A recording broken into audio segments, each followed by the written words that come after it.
2025 میں پاکستان پانی کی مکمل قلت کی طرف بڑھ رہا ہے۔ پاکستان 3 سال بعد 2025 میں پانی کی مکمل قلت کی طرف بڑھ رہا ہے۔ صورتحال بنیادی طور پر موسمیاتی تبدیلیوں اور شدید موسمی حالات میں بڑے پیمانے پر اتار چڑھاؤ کی وجہ سے سنگین ہوتی جا رہی ہے۔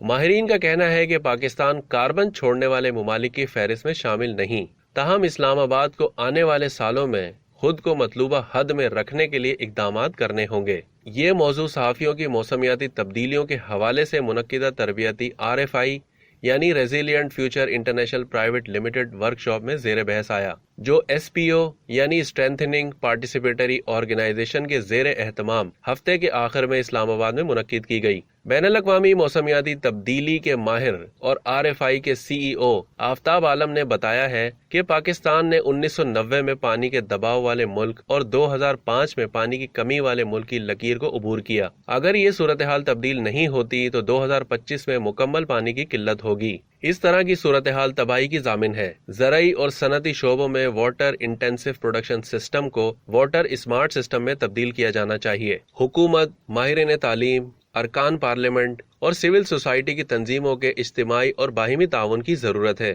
پانی کی صورتحال کے ساتھ ساتھ مرکزی تربیت کار آفتاب عالم نے صحت، زراعت اور خوراک کے تحفظ پر موسمیاتی تبدیلی کے اثرات پر روشنی ڈالی۔ 2021 میں ڈینگی کیسز کی توسیع شدہ ٹائم لائن صحت پر موسمیاتی تبدیلی کے اہم اثرات میں سے ایک ہے۔ اب تک کے لیے اتنا ہی۔ مزید معلومات جاننے کے لیے ڈیلی جنگ کے YouTube چینل کو سبسکرائب کرنا نہ بھولیے۔